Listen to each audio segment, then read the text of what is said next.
शादी करे से पहले परीक्षा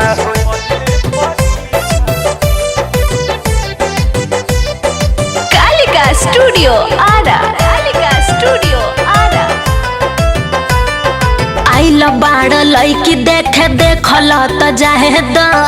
बानी पसंद जदी दिनवा धराए द रुको तनी सगरों से देखे दो दिनवा धराए द आइल बाड़ लईकी देखे देखल त जाहे द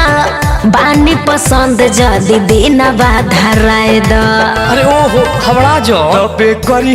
बियाह जब इच्छा होई शादी करे से पहले परीक्षा होई ए का कह देला लागे होई कुछ दिन पीछा होई शादी करे से पहले परीक्षा होई चुप रह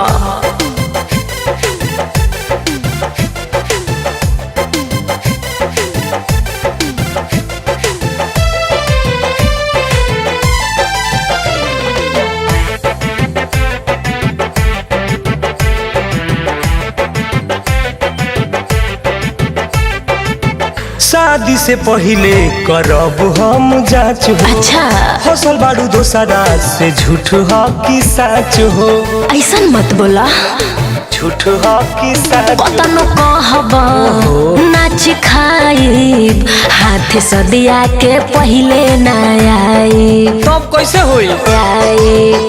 भरम फारम रिजल्ट के प्रतीक्षा होई भरम फारम रिजल्ट के प्रतीक्षा होई शादी करे से पहले परीक्षा होई कुछ दिन आगे होई कुछ दिन पीछा होई शादी करे से पहले परीक्षा होई ढेर मत बोला नया तरीका हो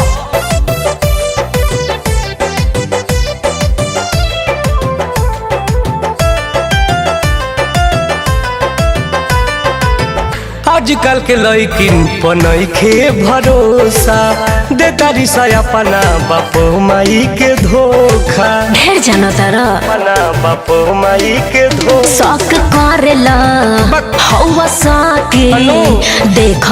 के बियाह होई लकी अच्छा लकी बन के लाइट नाइट में शिक्षा होई ओहो बन के लाइट नाइट में शिक्षा होई शादी करे से पहले परीक्षा होई कुछ दिन आगे होई कुछ दिन पीछा होई शादी करे से पहले परीक्षा होई तेज मत बना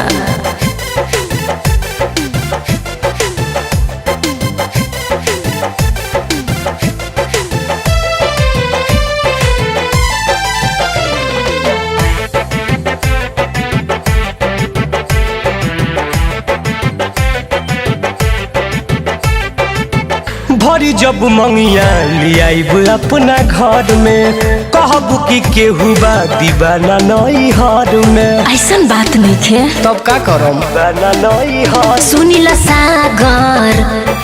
टून हो अच्छा कौनो नइखे हमारा में आव गुड़ हो सब लोग यही कहेला गुड़ हो तो होई पहले सब बाद में न छीछा होई होई पहले सब बाद में न छीछा होई शादी करे से पहले परीक्षा होई टेंशन मत ला दिन आगे होई कुछ दिन पीछा होई शादी करे से पहले परीक्षा होई त तहर होई